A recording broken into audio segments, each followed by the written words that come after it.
Welcome to Hybris Conversations.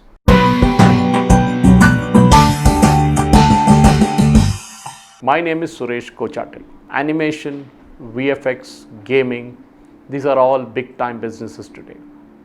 What seemed like a luxurious concept at one time is today there with everybody. As the world develops and as we see more OTT platform come in, and kids also getting to know what high-end gaming is all about, we are seeing the likes of Bahubali being brought onto the big screens. Today we have with us Mr. Madhav Reddy, Chairman of Rotomaker, a VFX project studio, and he's into a lot more stuff, as he'll tell us during the course of this next 30 minutes. Welcome to the show, sir. Hi. Also known as Mike. So I can tell you that because he was in US for a long time, you are also called Mike, just to cut that name short. I would start with asking you, Mike. Mr. Mike himself is to let us know, how did you start your early days of career? Because I read that you are again typically a Hyderabadi who came in from the Andhra side. Your parents came in from there. You settled here, and you grew up in the city. So can you take us through the early days of your career? I was born in Hyderabad, Namirpet, so I studied in AC school in ECL and grew up here. So from my childhood days, when I was 7th, 8th, I had a passion towards movies. Then I went to intermediate and graduation. I parallelly was going to studios to learn cinematography and work with studios. A lot of cinematographers, I worked with them to learn the cinematography. Then once a movie got released called Ammoru, then I started liking the visual effects. So I then decided, with that passion, I thought I want to get into visual effects, and I was planning to go to Australia. So, but there was time for semesters to start. So meanwhile, I came to know there's some course happening in Pune, CDAC. So then I tried for the course. Then I went to the course and started studying there. And it was very good course. It's from the CDAC, Pune University. And I liked the course. And as soon as I completed the course, I was offered a job in Crest Communication, Mumbai. Shyam Ramana, who is one of the top Raja Ramana's son. Raja Ramana's son. Yeah. So then I dropped my plan to go to Australia. Then I was working with him almost 5 years. Then I became after 1 year, I became visual effects director there, and I did Devi. There's one movie called Devi. For that, I've done visual effects, and a lot of movies I've done. Visual effects for Hindi movies. After working there 4 years, I got a job opportunity in Canada, Vancouver, called Rainmaker Studio. Now it's a deluxe studio, and it's called Method Studios in Vancouver. So I worked there. Then I got opportunity to move there, and with the right away job, I worked there for 5 years in Vancouver, Canada. I worked many movies. Then I became a citizen there. Then I got an opportunity to move to LA.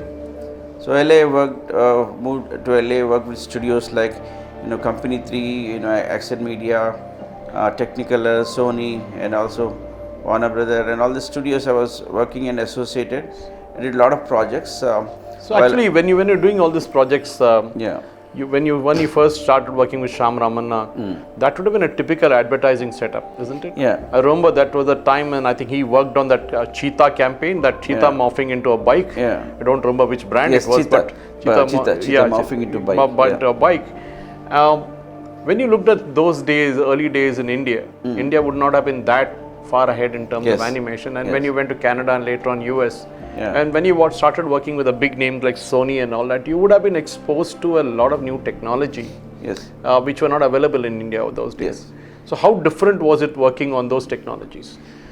See, technologists were in India, they were learning fast. The budgets in the Hollywood were high. So they used to work on a very high-end visual effects. The amount, even Indians can make good visual effects. Like when you see Bahubali, they have done very good, But the budgets for the Hollywood movies, because they release in all over the world, so they have high budgets, and they could afford lot of money for the visual effects. So working with Hollywood, you get a good exposure, and you understand the techniques, the kind of vision you get, this is the kind of visual effects we can go. So that really helped me.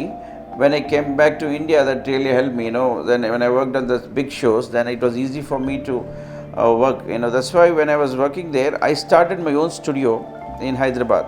So in 2008, I started a small studio with 10 people.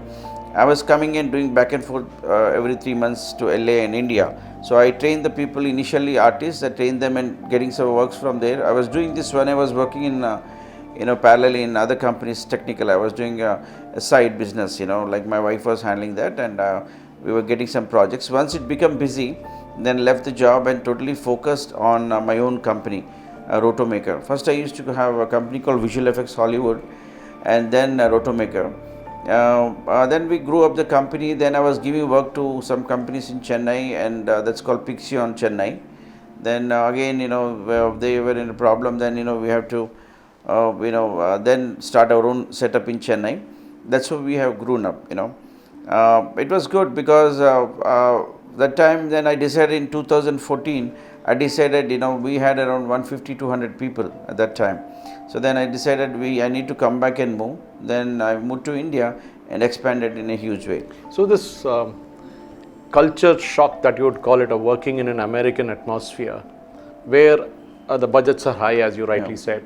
Also the fact that the professionalism is very, very obvious there. The technicians are given a lot of respect in that industry. Not much in India, maybe now it's happening in India, but initially technicians were just kind of not really important. The heroes were important, the heroines were important, the songs were important, the director was important. But when you moved back to India, and when you compare yourself with the way you work, the work culture in the US, how different was it? Back in US and here, now even though our studio Rotomaker, we do 99% visual effects, 100% visual effects, and we out of that 95% projects we do from Hollywood and other countries. We do for almost 18 countries, so we have more than 600 clients worldwide. So 95% we do Hollywood work. So our artists are trained and designed to do that kind of work. When it comes to work culture, of course, it's between something like a software culture, like what you see here, the same culture we have in the VFX industry here. But end of the day, these people are trained and able to achieve that kind of quality. Our people are very much talented and they can do it. The only thing is that the imagination and creativity, the concept comes from them, and we try to execute the work, and we do some kind of pieces and bits of work to make the shot complete. Yeah. So when we see finally an Indian made animation, there of course there are a lot of been movies here, but kind of quality work that is done, of course Bahubali was up there, in terms of quality. But when you really look at the way Indian industry should progress, do you think we are almost there, or we are about say 5 to 10 years behind the US? No, we have the technology, and we have a lot of VFX studios can do. It's the the producer need to decide. He really wants to spend money, and the director should have the vision. This is actually I want. If you see Rajamouli sir, he has a vision to make it, and the director is also good. But if that kind of combination is there and they have a budget, definitely we can make movies. I think Rajamouli sir also gives a lot of respect to technicians. Yes, especially course, the VFX crowd that he was dealing with. I think very few directors actually are so humble to give respect to to technicians. But along the way, you also diversified into something which you can call as an adjunct, which many Indian companies don't do. They produced animation movies on their own, but they don't really merchandise that product. So if you have produced a character, you really don't do it. You leave it to somebody else to do the marketing for it or sell the products. So be it a soft toy, or be it a cup, or be it a badge, or whatever it is.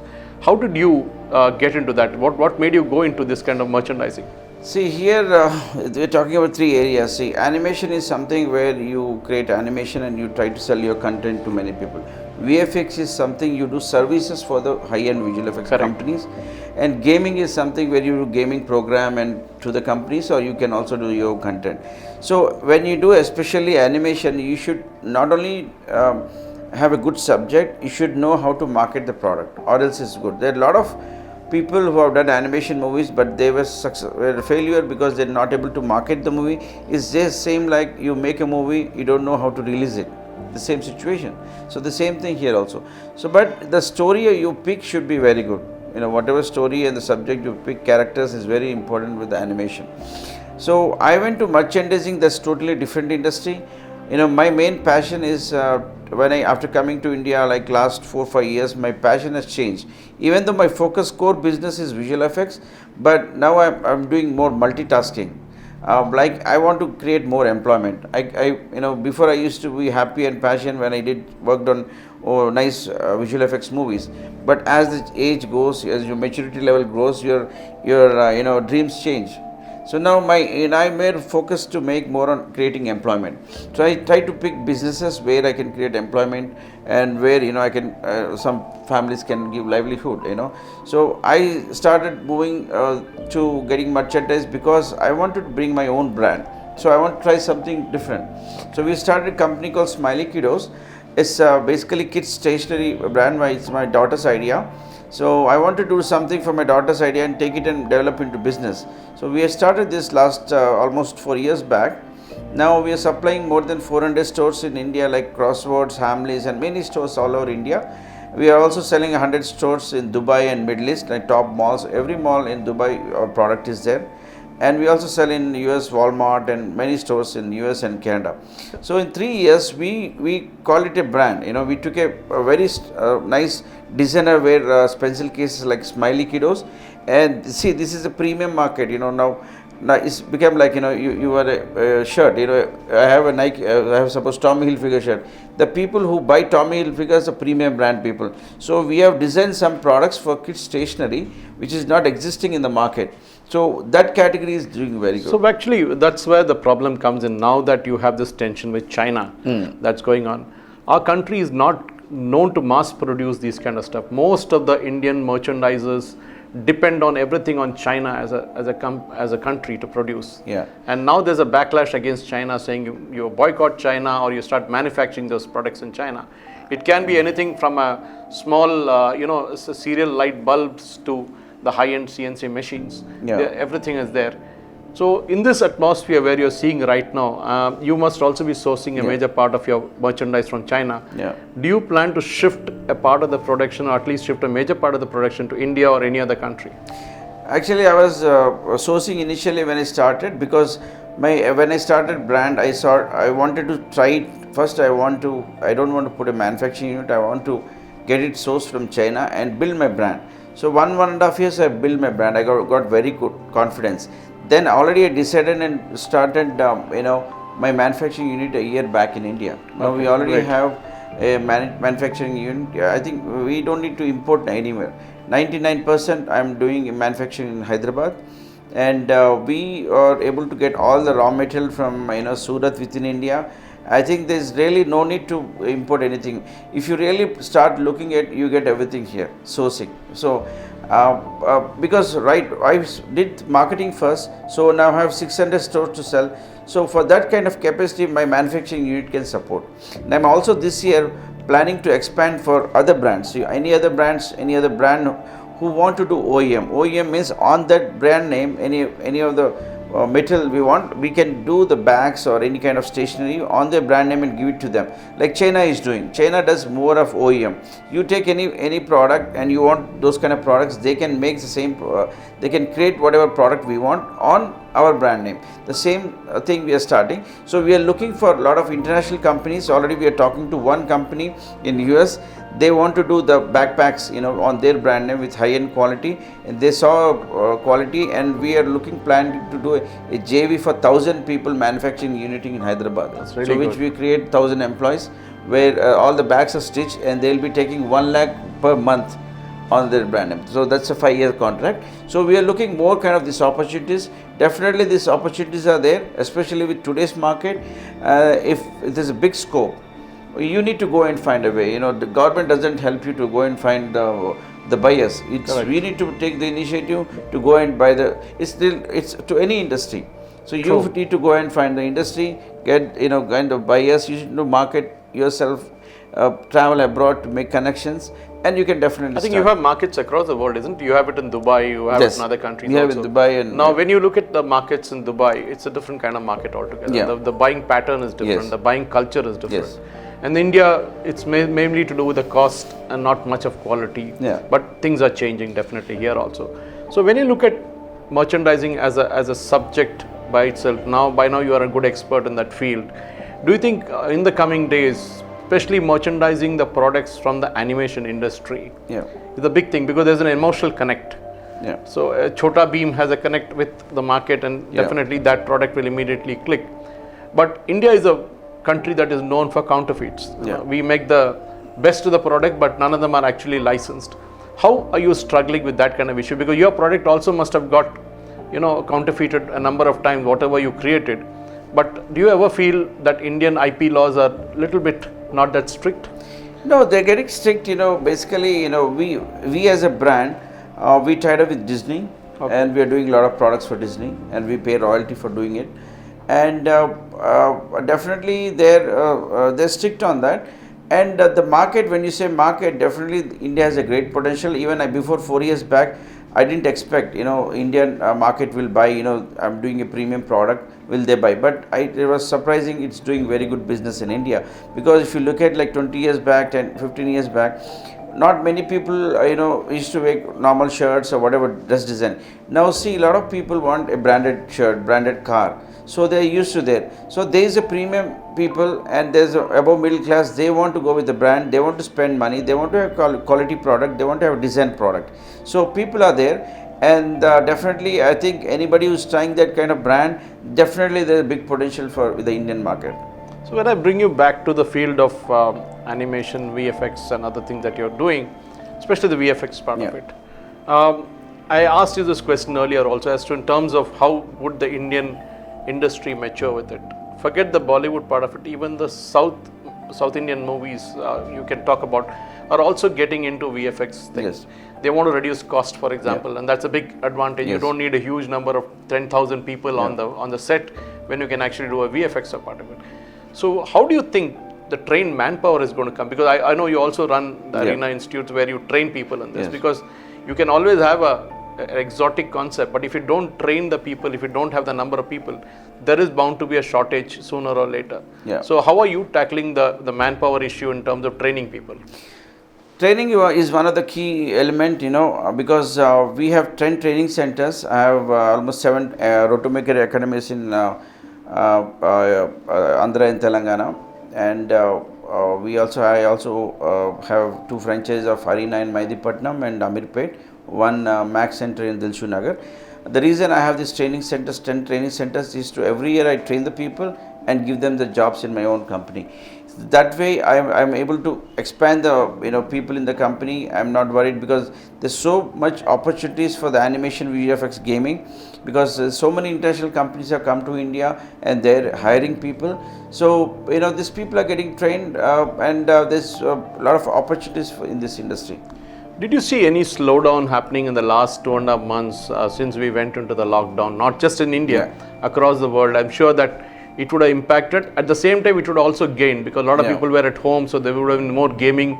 I did read other day, in fact, we did a story on that when we went to Chennai Trade Center, a lot of the traders told us that the gaming equipment are flying off the shelves, literally. So a lot of people are locked up. They're actually using their time to watch movies on OTT platforms and gaming and all that. Did you see a change in the demand factor in the last 2 months? Yes, there is a change, especially animation and gaming got affected, but not that much compared to visual effects, because visual effects is something which it relates with the lively shoot. So some shooting happens, the footage comes, then we need to do visual effects on that. So many studios in Hollywood and even Tollywood all over India are open. They were not shooting last 2-3 months. So that definitely affected the business. Now the shootings are starting. Once the shooting starts, and we get work.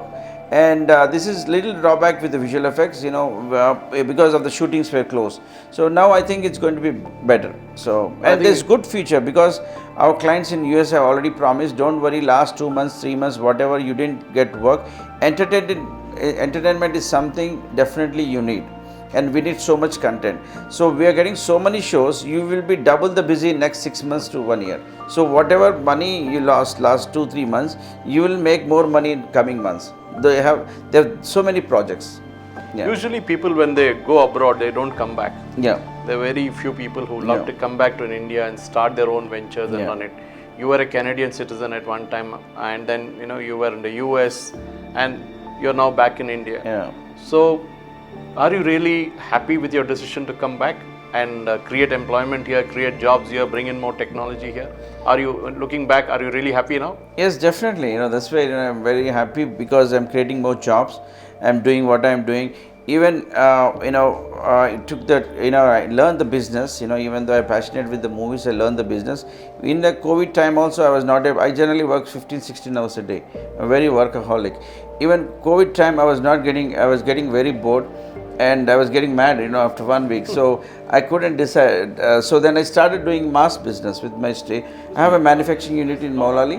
We do a lot of manufacturing for the bags. The same unit started making masks and PPE kits and everything. So I slowly got into this business just to not to make money, to keep engage myself, keep myself busy and keep my employees busy. And we were doing mask, and after doing mask, I got into like gloves business now. Now, in last 2 months, I'm one of the biggest gloves exporter from India. I tied up with companies in Vietnam, Thailand. I'm exporting gloves to US, European countries. So it has turned up a new different. And like next 2 months, I'm thinking to planning to start a company in Vietnam, gloves manufacturing, with my own brand. Yeah, because you're literally now taking the business to the people who need it, and Yes. I think we got to change with time. I think Yes. that's the most important lesson we all got to learn from this pandemic, that when the situation comes, you can't be sticking on to your old rules. You got to change the rules of the game itself. Mike, when you really look at finally and talk about the game plan for the future, where do you think this industry will evolve? Because a lot of youngsters who want to invest their time and money in getting trained, what is your advice to them? This also includes the startups, by the way, because a lot of startups are in the gaming and the animation industry. Where do you think this will finally progress to? I would say have little patience. Next 2-3 months, every business is affecting, but definitely there is a big future, and the VFX is every movie or every situation. Kind of content needs VFX and animation, video, and everything. So don't get much worried. There's a definitely big future, and coming months. There's so much content going to come up, and studios are promising there'll be a lot of work coming. So definitely for the people who are studying, don't worry, and also any people who want to get into this industry, definitely there's a great potential, and don't need to worry, because it's really every business got affected. Correct, that's true. So next couple of months, be patient, and it will be fine. So, Mr. Mike, there's a lot of talk about Make in India. Prime Minister Narendra Modi has been pushing a lot of it. Now we are talking of vocal, we are talking of Atmanirbhar Bharat. So, what is the issue? Where do you think this Atmanirbhar Bharat or Make in India is working or not working in concern to what you're doing actually? See, Make in India, it's a good concept, but it's like, like a clap. If the government does something and people doesn't do, it doesn't work out. It's, both have to put efforts. To be frank, the government should take more initiative. They should look at China, how it's supporting the local government. Like if China look at, if the company is starting, they give 15% subsidy and cashbacks, and they have so many incentives which they offer to the manufacturing industries. And any foreign investor coming, they make the system so easy. Any buyer is coming, they make system so easy. So government has to do more research on that. And see, now last 2-3 months, there's so many companies, as of I know, they're coming, they want to come to India, but nobody is taking proper, serious interest from the government side, how to take it, how to have a right team and initiate. At the same time, because a company comes here, it might come talk to embassy or some other investor, but with our system, it's very hard to build. To start a company, so many registration to get any kind of startup. There's so many things they need to do. Still, they say they're doing, but really practically it's not happening. I've seen many companies talking to me when I travel. In India, the system is it takes so much time to do. We start same thing in Philippines, Vietnam, and other countries. It's very fast and very friendly, and they'll do very fast. The system is taking time. So the government should look into this, why it's not happening. Why, people are not coming. If you look, thousands of people are coming, last 2-3 months to the buyers, manufacturer buyers, they want to get, but there's no support for them. And there are many people in India who are business people who want to invest the companies and manufacture and export to some companies for it. But there's no connection. So somebody should take connection. You can connect these buyers and the manufacturers. If there is a connection happens, then they can start business. Also, I also suggest that any entrepreneur, you not only depend on the government, you should also travel and also visit other countries or go through Google and websites, try to find the importers and try to get connected. That's the only way it can happen. Unless you get the buyers, whatever you're manufacturing, try to brand yourself, whatever product you're making, try to brand and to put in all the website, international website, try to get the connections. If any expos happening, other countries, visit them, make the connection. That is the only way you can get things. See, China does lot of expos, like Canton Fair is one expo. So government should also start doing expos like that. And there's so many things, we should look and learn China, how they started developing. Unless you follow that kind of system and subsidies you give to the manufacturers is good. Even the manufacturers should start looking global.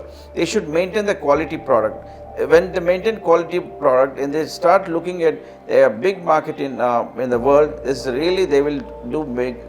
That's the only time when we can say we can really make a product in make in India and export to other countries. And I'm also started being this gap. I saw this gap in last 2-3 months. I'm starting a website. I won't say exactly like Alibaba, but something like that, where I'm putting a platform where lakhs of all the manufacturers in India are going to be on one platform, and I'm doing this internet portal to all global importers who are importing from China and other countries, so that they come to this portal and they can pick this manufacturer in India, they can have a trust and they can start giving the projects to them. So this kind of connectivity I'm trying to build, and somebody should come up this kind of project, because Alibaba is a very good helpful to get a lot of manufacturers to China. So this kind of bridge should be there, where they can exchange stock and they can see the product, they can give the orders to the Indian manufacturers. So I think it's a question of the ease of business. Yeah. It's also connecting up with international firms, Yeah. where the government has to provide a single window. Yes. And I think even the industry, for example, I think the CIIs, the FICCIs of the world, and the local trade bodies, I think all of them have to get together, because we did see some states getting aggressive. We saw Uttar Pradesh, for example, getting aggressive with companies who are moving in from China, trying to get them. I think, but the problem in India is the red tapeism. We still stuck with the old rules. Our labor laws are very rigid. Our land acquisition is a big headache. I think there's a long way to go before we catch up with China, because if we really want to get business that is coming out of China, I think we got to start thinking like the way the Chinese manufacturers do. I think that's a big lesson in that. Yeah, big lesson. They mostly do OEM. 90% of the manufacturers try to do OEM. OEM means any company they manufacture, bring the brand, will do it for them. That kind of psychology should start. So they can make an iPhone if they want to actually. Yeah, like so many products you have there. And it's both, I said government should support, and also people should have interest to export product. So this kind of things, because of our old system, the government thing should, what can we make, how can we do like China?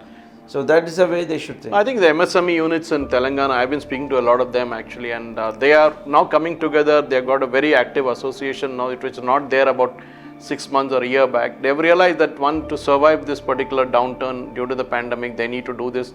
And beyond this also, they need to network with each other, even the industry associations, to talk to foreigners, because that's a big problem. You have that advantage. Yeah. You worked abroad, you have a network that you created, but not many Indian manufacturers can do that, especially the small timers, the micro small units. They don't have this kind of leverage. They should have big expos like Canton Fair yearly happens, that lakhs of people come, visitors from abroad, all the countries they come and do it here. In that time, we should have shows like that for manufacturing industry. They have for every sector. So like we do in Pragati Maidan, maybe we need to expand that bit of which we do it in Hi-Techs here in Hyderabad. Yeah, definitely. That's where you should market brand to all the importers in worldwide. I think there's a message in that for all the Indian manufacturers, because where we are seeing that Indian manufacturers, if they need to pick up those advantages that China lost, I think they need to get aggressive. They need to really market their produce. They need to understand how to, I'm not saying copycats, but they can make the products as good as the original ones are. That is, I think, the main story behind this. Yeah, story, and they should have a vision to sell it abroad. How you can sell a product abroad unless you study some research, find out who is your buyers, identify them, get connected them. All this exercise. For this, government should also support the platform. Mike, thank you very much for speaking to us. That was Mike Madhav Reddy speaking to us about his passion, VFX, his role in the industry, and the way he traversed across from India to Canada to US and back to India, and how he has realized different models in his work without sticking onto one particular field and saying, this is where I'll be. And he succeeded everywhere that he's been. That, ladies and gentlemen, has a very important message for today's startups, for today's entrepreneurs. That no matter what your dream is, you got to realize it. And for that, you got to really work hard. Thank you for watching.